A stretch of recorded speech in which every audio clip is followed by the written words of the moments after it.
All right, it is Friday, everybody.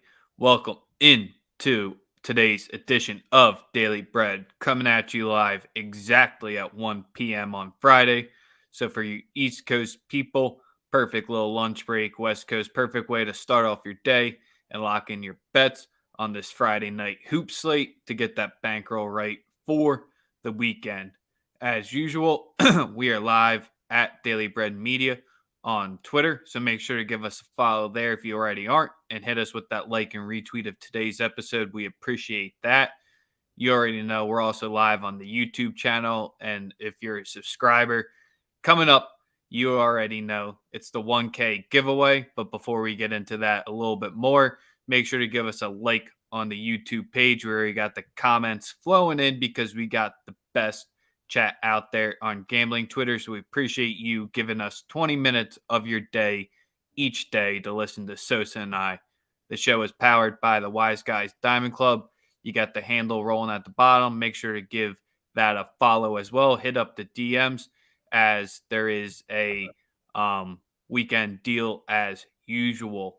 But Sosa, it's finally the day. People have been asking for it all the time. They can't reply to your DMs when you tweet about it because you have your DMs turned off. You became one of them, or your replies turned off. You became one of those guys on Twitter. But it's the 1K.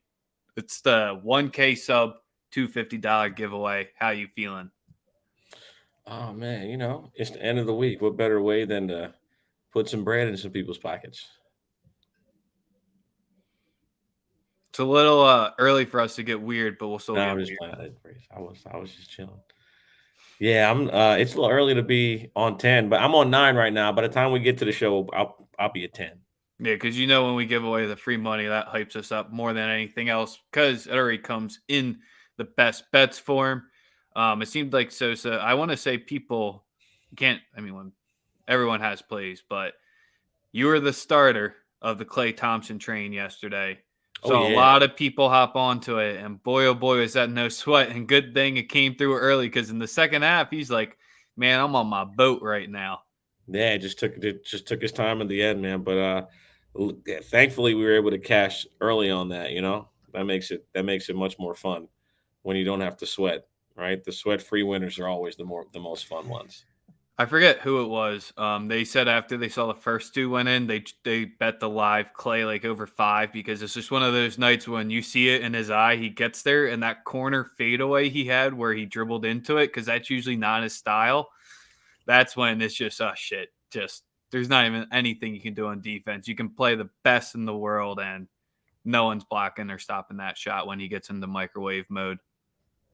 You already know, man. And you see my boy Ant Edwards, you know, got to his points and then went and ordered some McDonald's like a real one. The South Side's favorite son. I think that's what Roddy called him, you know what I mean? Yeah, next time, Ant, you gonna cover that player prop for us? We'll cover that McDonald's for you, no doubt. Absolutely, man.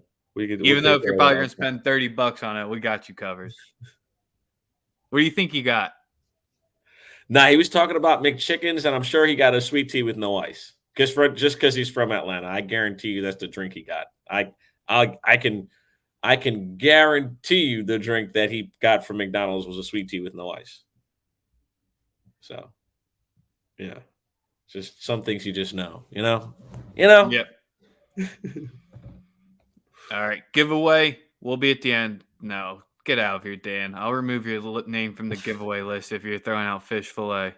Nah, he was quoting a Kanye song. I got it, Dan. Don't worry. It's cool. It's cool. That one was for me.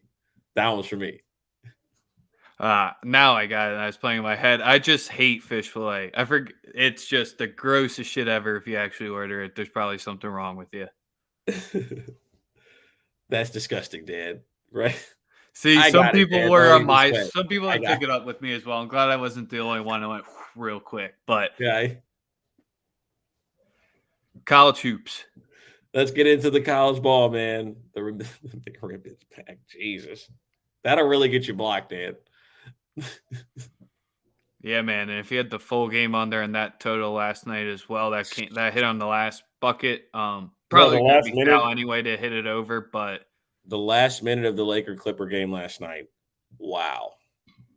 That's wow. Is all you can really say. If you watch the last minute of that game, holy moly! Yeah, it got weird already, Tim. It's just Friday. It's just how it goes on a Friday, bro. It's just how it goes. All right, let's get into it. We got the top of the Mountain West battle, even though it's packed up there with Wyoming's win over Boise last night. So you have those two. You have Colorado State and you have San Diego State looking like 4. Mountain West, they always look to be solid. Solid March teams, but they always bail out to whoever they play first round, regardless of their seed. San Diego State's the only team that usually wins 1 or 2 games, but any other Mountain West team wants to get to the tourney fade. And here we're going against the elevation factor. We're going against Colorado State's great offense. San Diego State's offense stinks. We're staying with backing the better defense here. 3.5 is too much for the Rams to be laying at San Diego State. They could put them away early with 3s because San Diego State, if they get down, they're going to have to rely on that top 10 defense. It says the game. It says the game's at Colorado State on my book. Yeah, it is at Colorado State. That's why they're laying the 3.5. So that's why we're playing the plus 3.5 with San Diego State. Tripping. All right. Yeah, that's the only way they're going. It's one of the few times in the season San Diego State during conference time will be dogs. We're taking that plus 3.5. Yeah, we've seen Colorado State as of recently, bro. They just been on some bullshit. They're so reliant on shooting volume 3s that when and if they go cold, it's bad. It's just ugly basketball. So I'm on the train with you. Second game, Big East time. We got Seton Hall and Creighton coming at you. So I'm going big game hunting tonight. There's your Maction. There's your maybe Sosa will have a play in the Ivy. I'm sticking to what I say is the 3 biggest games tonight, and those where my 3 plays are coming. Seton Hall back at the Prudential Center tonight. Creighton, I wouldn't say they're in a mess, but they couldn't handle business like we should think they'd be. But Seton Hall is more of a mess, plus 6.5 with Creighton. Easy enough there. I do not want to be laying points with the Pirates right now. Yes, sir. Last play of the day, when Bonnies aren't playing, and who the fuck knows where it is in New York State, because if you can actually find St. Bonaventures, I'm impressed. We're laying the 3 with Richmond, -3, -110, and that's how we're going to be wrapping up the college plays today. We want to keep it a little bit shorter because we got the giveaway, and we all know that you're hyped for it too. Creighton first half. If you think Seton Hall stays in that slow first half start, Creighton's free throws getting to the line is definitely a factor for them. Their percentage isn't great, so it is what it is there. Neither team can hit it from deep. I'm just going to back the team. Once again, Creighton's defense better than Seton Hall. That's how I'm going and riding early February. Let's get it. It's up to -4. Yeah, still play the -4. I'd still play it.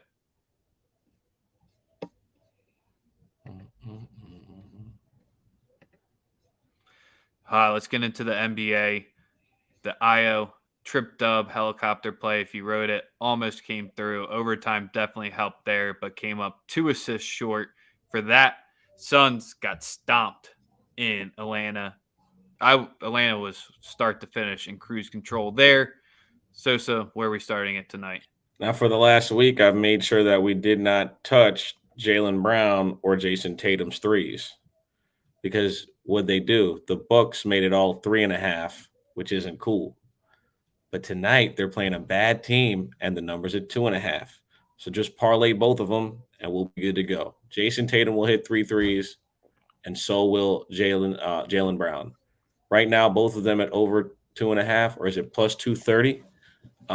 If you bet them single, Jaylen Brown's at -125, Jason Tatum's at -115.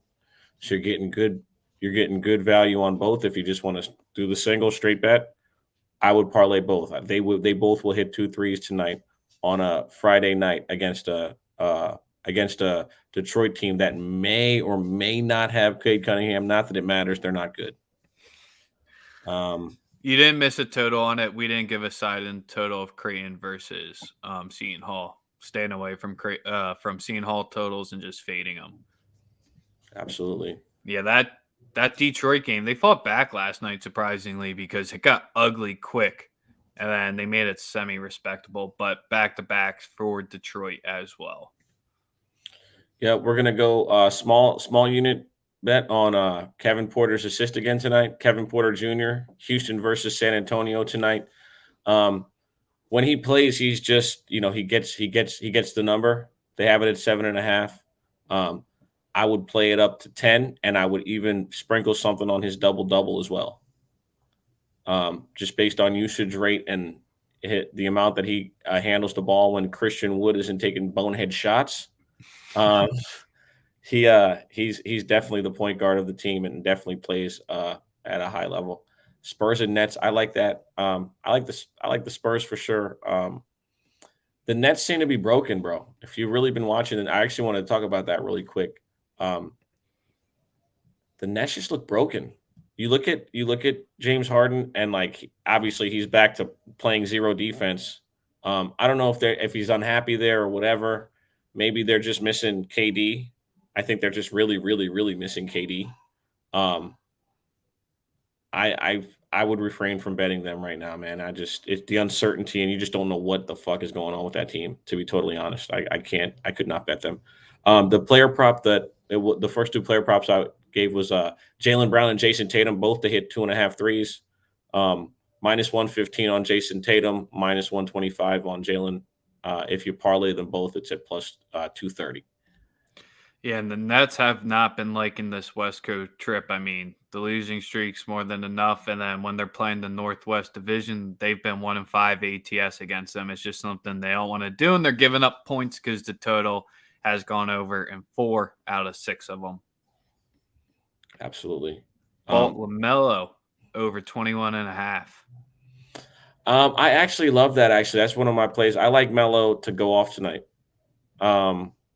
Reason being, he didn't get selected as an All-Star. He's played more games than two guys that got.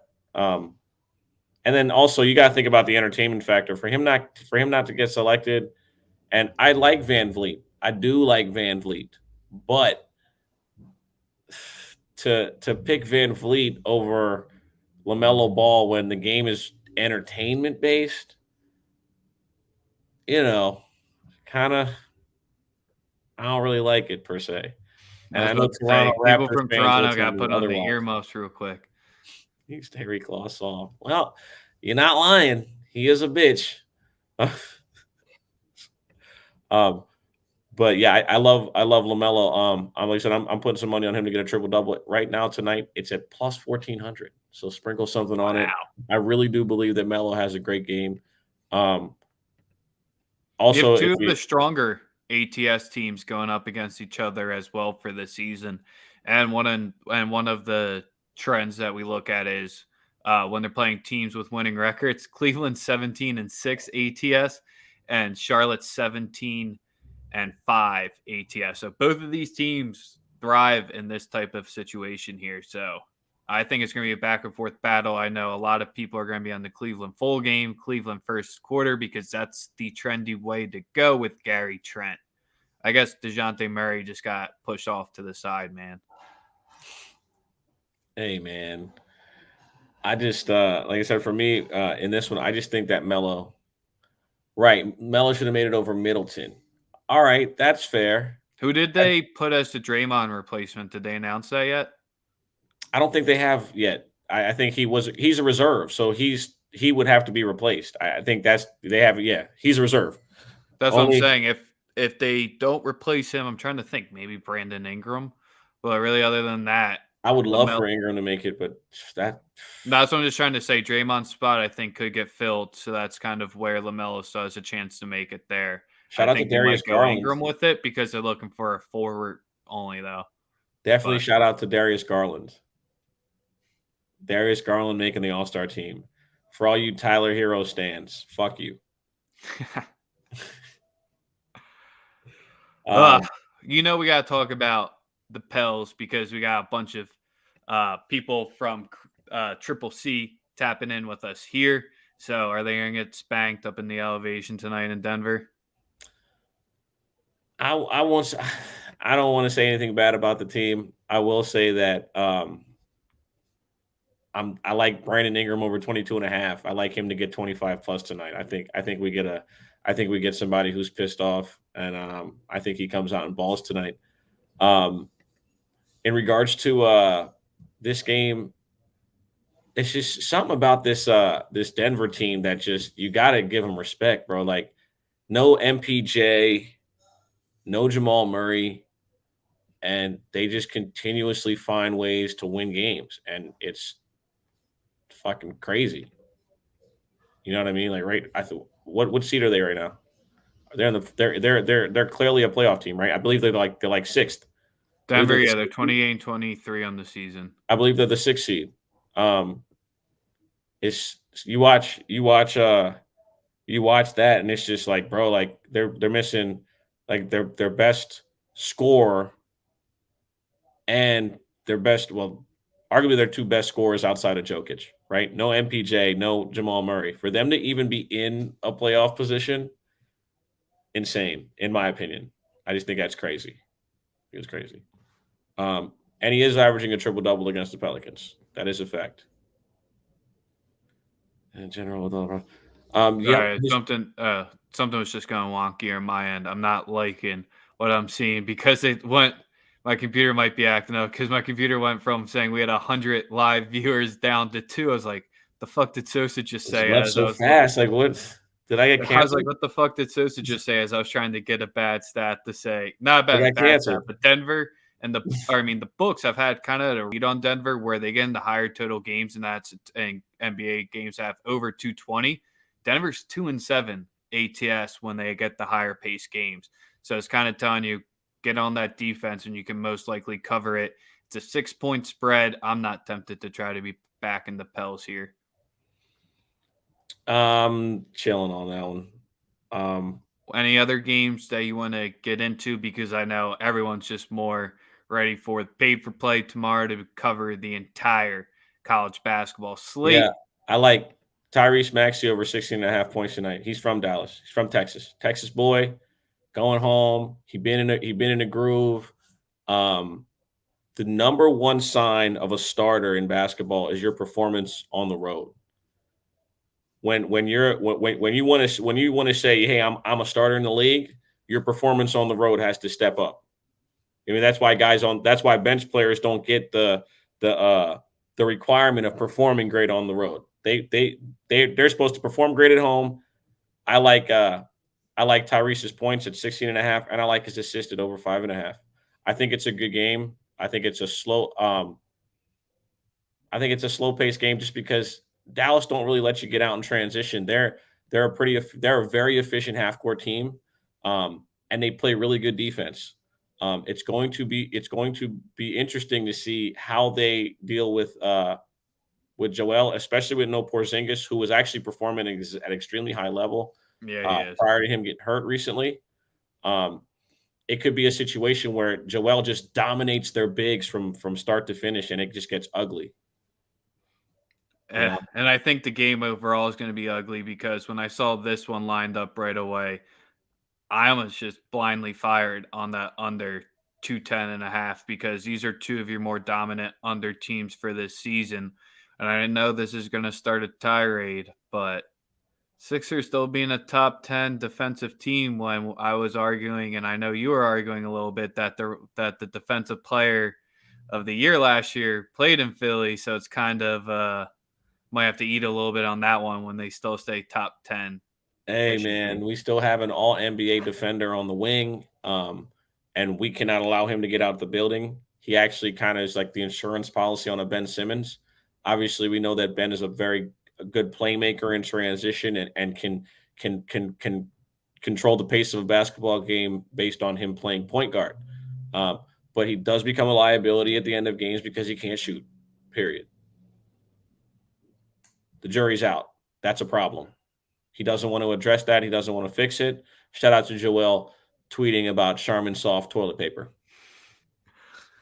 If anyone's having YouTube issues, just let us know because the count keeps dropping. John Law seems to have hacked the chat because it's all him, but we love when he's tapping I'm in with all us. I'm all in on Joel Embiid. I'm all in on the Sixers this year. I'm all in on us rolling with not trading Ben Simmons. The team is good enough. I'm cool with what we got. I'm cool with what we got. Yes, there's more star power elsewhere. Yes, our coach can be a moron, but the team is not far off from any team that they will face night in, night out. 7-game series, yes, things do change, but I'm not worried about I'm not worried about the West. I'm not worried about the rest of teams in the East to that extent. Top 3, 4 seed, best player in the game, in my opinion. I don't give a fuck about them assists. I think that's my motto for the rest of the year. When anyone brings up Jokic and says uh, anything about Embiid, like that's my response. I don't give a fuck about any of those assists because Joel is the show. So is Jokic, but I'd rather watch Breaking Bad than Friends. It's just I me. like how you put that one there. The last one, if anything, pretty terrible travel spot for Atlanta tonight with the back-to-backs. I know the Raptors are on back-to-backs as well, but they kind of thrived in that spot because of the deeper roster. They're 7-2 ATS against it. But any thoughts on that one? Because I think that's the last big NBA game we haven't gotten through, unless you have any other plays that you left This out. game is a measuring stick for this Atlanta Hawks team. They've been terrible on the road. They're coming off a huge emotional win. The line's only 3. It's 3.5. And it's based on their performance on the road. They've been horrible. It's a stay away for me personally. I do like the over, though. I do think that both teams being on a back-to-back won't care about playing a shit ton of defense until maybe the end. And I also like Gary Trent to bounce back tonight. I'll bet Gary Trent tonight. I didn't bet him last night because everybody and their mother would have betting him last night. Everybody. There's not a soul on gambling Twitter that did not bet on Gary Trent to get at least 18.5 points. We didn't because I was about to say, I guess other than you and I. Yeah, but I saw his name. It might as well have been trending. So I think every single person I saw had him on like a parlay or just we're betting him to get 25, which makes sense. I mean, he had like 30 in like 6 straight games. So, Well, that's the one thing as we wrap it up as like just gambling things. I know the last 5, the last 10, that takes a lot into it. It does, but always just Google gambler's fallacy. Right. Just Google that. It basically means what happened in yesterday's game means absolutely nothing what will happen in today's game because it had 0 scientific and 0 expected outcome because they played the Pacers yesterday and today they play the Raptors. So how does that relate? No, hold on. No, they didn't play the Pacers. They played the Suns. No, I know, but I'm just saying. But that's what I was just saying. Like, oh, you're talking. I'm tripping. My fault.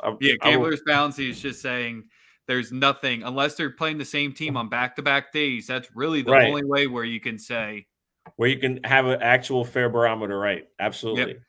Oh no, John Law. Listen, Nick Nurse isn't a good coach. He's a great coach. He's a great coach. He's not just good. He's great.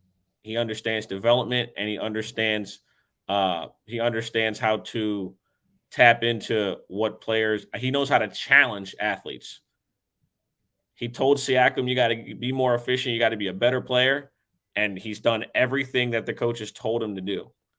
That's Nick Nurse. That ain't nothing else. Nick Nurse is a basketball savant. There's no question there. Bulls handle business. Hey, like you said, a lot of back-to-backs tonight.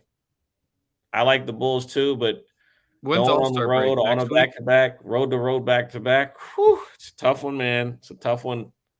A tough one in division. That's tough. Although I believe Chicago got 2 All-Stars yesterday, so they might want to come out and really cook, especially off a OT loss last night. That game, Lord. OG Anunoby hit 2 step-back threes in overtime. Ugh, bruh. Yeah, Levine played last night. He didn't look great. He didn't really start doing anything until the 4th quarter. Yep. So we had our college hoop plays to start the show. We liked San Diego State, we liked Creighton, and we liked Richmond in that aspect, all on the spread there. Sosa's got you covered with the NBA props of the night. Gary Trent over 17.5 on FanDuel right now. Kevin Porter Jr. over 7.5 assists. Jared Allen over 10.5 boards. Jason Tatum over 2.5 threes, and Jaylen Brown over 2.5 threes. You can parlay both of them. I believe they both come out tonight and cook against the Detroit Pistons. Is it time? You got to get your Bruce Buffer ready as I get this ready over here on my side. It's showtime. Bruh. Oh, man. I still can't believe they got Michael Buffer fucking doing the NFL games in LA. Like, is he going to do the Super Bowl, you think? But I thought he was just like the home team. See, like that wouldn't be fair. That's not fair. Like he does the home games for the Rams. So like why would he do Let's Get Ready to Rumble if it's not a Rams home game? That's just not the fair. LA thing. That's not fair. That's not fair. You know what I'm saying? Well, then let's just have him like how each team runs out to something. Just have it just be his like whole like intro to a fight or whatever, because that's how you usually can tell which team's going to win for the Super Bowl. That's high level capping. I don't know what the fuck is going on with this shit. YouTube's still being weird that I can't share the thing for. Let me try for like Bro, my shit keeps going from like 46 to 1. Bro, we hit the 1K subs. I filled out that paperwork that YouTube makes you do, and now look what happened. They're hacking us. Unbelievable. All right, where the Come on. Giveaway. Because I have the random.list up. I have the names up, but the fucking YouTube shit's not allowing me to show it.